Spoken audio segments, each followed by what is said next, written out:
I'll fix that. Cut! And take two. Man, have you ever kicked a hornet's nest? I've ran into a few in my day. I'll tell you what, you read the comments from our last video, and we certainly seem to have kicked one. Well, the internet warriors were a buzzing. Yes, they were. Hey, everybody. We want to do a quick video update, share with you what's going to happen with my P365, and give you some of our thoughts based on the comments that we saw in the last video that we posted. I want to say, first of all, some people may have gotten the impression that we were making excuses or trying to justify this gun, especially myself, because I was the one that had experienced issues, that I was trying to justify this gun even though I was experiencing some issues. I just want to set the record straight. I'm not a fan of any one brand over another. I am just looking for a reliable gun that I can carry or just take out to the range and have fun with. This is my everyday carry gun, a Glock 19. The biggest critic comments on the internet seem to come from fans of Glocks, and I just want to show you that I am a fan of Glock myself, and this is what I carry every day at this point. But I am looking for something smaller. I also have a Glock 43, but I'm looking for something that has more capacity than the 43 but is smaller than this, and this is what intrigued me about the P365. So I just wanted to share that with you, that I'm brand agnostic. But we certainly did experience some issues, as have others on the internet, with the P365, and I certainly have had the most issues. So one of my comments in the last video, and as the title portrayed, when I said it's not the gun, we come to that conclusion because Jamie fired over 200 rounds to this gun and never had one problem. But I fired, I'm probably somewhere in the neighborhood of 500 rounds myself, and I did experience issues. So there's only one conclusion that I can make in that. I'm introducing something different in this gun, in my operation of this gun, than Jamie is. And that's why we came to the conclusion, and that's why the title of the last video said, it's not the gun. That's not to say that there may not be some tweaks or adjustments that Sig can make to make this gun better, but it's to say that I'm introducing something on this gun that Jamie is not. Now, talked about my big hands. Maybe this isn't the right size gun for me. One other thing is, and I've had some discussions with Jamie and some other friends over the issue, was if I'm going to carry this gun, I'm going to carry either probably 135 grain or 147 grain 9mm ammo. Now, I've ordered 500 rounds of 147 grain ammo to put through this gun to see if that fixes some of the failure to go into battery issues that I've experienced. So if this gun shows to be reliable with a higher grain bullet, and I decide to carry this on a daily basis, am I really concerned that this gun may occasionally have a failure to go into battery or an operating issue with a 115 grain bullet? For me, no, I'm not concerned about that. You may be, and that's perfectly fine. I'll probably continue to put 115 grain ammo through this when I'm at the range, but from a reliability and being able to carry this and put faith in this gun operating, if it turns out to operate great with a higher grain bullet, I'm not going to be concerned with the fact that I occasionally would have an issue with a 115 grain bullet. Again, you may feel differently about that. So with the internet videos appearing to show some issues with other people having failure to go into battery with the 115 grain bullets, Sig has taken notice, and on Monday, Phil Strader from Sig Sauer posted in the Sig Sauer P365 Facebook group this message. Again, thanks for everyone's input and feedback with regards to the P365. There have been isolated incidents of the pistol's failure to return to battery. Although this can be possibly traced back to a grip issue, whether unlocked wrists or high thumbs, we do not want even rare instances of issues to make our customers lose confidence in the P365. Therefore, we are tweaking the gun to improve return to battery conditions. This will help to allow every P365 user to experience what so many have already expressed online in very positive reviews. We are making these adjustments now, and we will resume shipping very shortly. Thanks again for everyone's patience.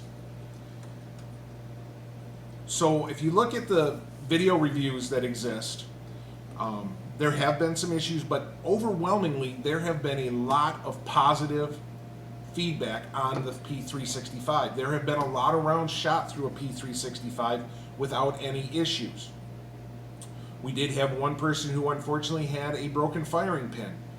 You know, he didn't experience any issues prior to that we've seen with the return to battery, but then he did have a broken firing pin. Things break. Anything can break. Every manufacturer will have an issue here or there. Unfortunately, this one happened with this P365 that he's reviewing with. But there are thousands upon thousands of rounds that have been shown on video going through this gun without incident. By my count, I can come up with about a dozen incidents that we've had through this gun, and we've put approximately 800 rounds through it. That's less than or right around 1% of the rounds that have gone through this gun. Again, you have to ask yourself, is that an acceptable failure rate? But Sig is acknowledging, okay, some people are experiencing issues, and also in acknowledging that it could be the way the user is operating the gun, that the way they're holding it in the wrist lock back or with the high thumbs like I think I'm introducing on the gun.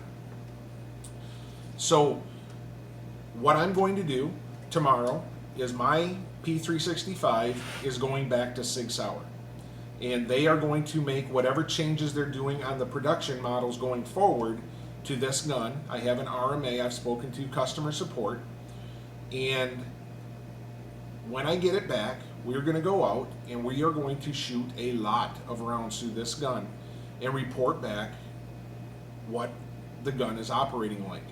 Did it make a difference? Are we having the return to battery issues in limited form like we did before? Are we having any this time around? And we'll report back and let you know. I had Phil Strader not brought out this statement, I would continue operating this gun and working with this gun, learning this gun, making sure that I can operate this gun the way I'm not introducing any issues.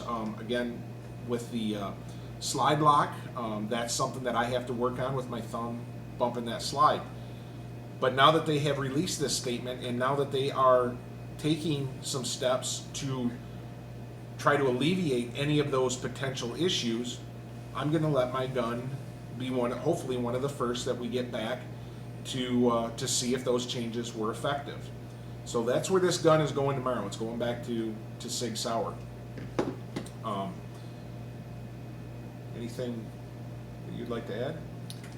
Well, if I just went on my testing when I was shooting the gun, over 200 rounds of varying types of ammo, 115 grain included, I didn't have any issues. The only issue I had was when we were shooting that afterwards that day, was when I went to drop the slide lock, and you can see how small that button is.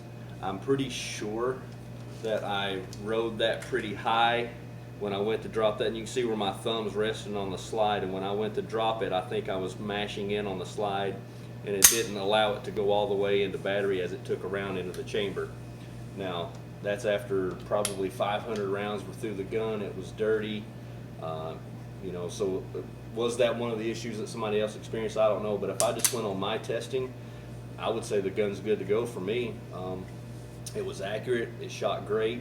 I didn't have any of the failures to go into battery while shooting. I never locked the slide back premature or kept it from locking back on the last round. So for me, I wouldn't have a problem with carrying it. Now, it'll be interesting to see if Sig does find something that makes it more user-friendly, that it does go into battery, even if you do have a high thumbs forward grip. that would be pretty interesting to know. So we'll just have to see what the experts say and the engineers at Sig say. But for me, I would have, you know, considered it good to go for me.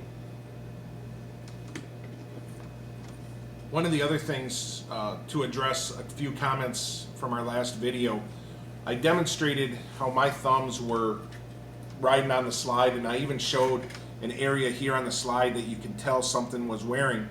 I never thought anybody would have come to the conclusion that the finish was rubbing off the gun.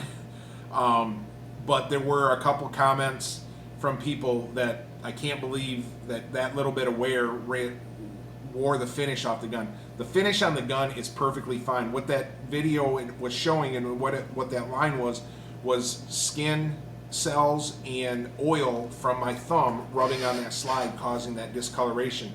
A quick wipe down of the slide, it looks just like it came out of the box brand new.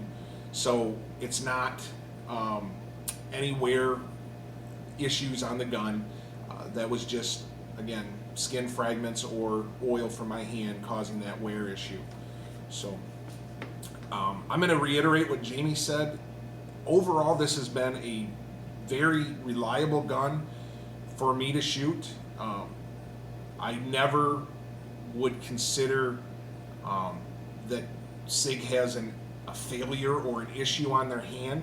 Again, if this statement from Phil didn't come out, I'd continue working with this gun. I bought 500 rounds of 147 grain to put through it to see how that operated. My results with 124 grain are very positive, so I think it would just be better yet with 147 grain.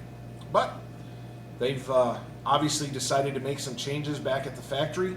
This gun's going to go in, have those changes done on it, and we'll report back to let you know how those changes are.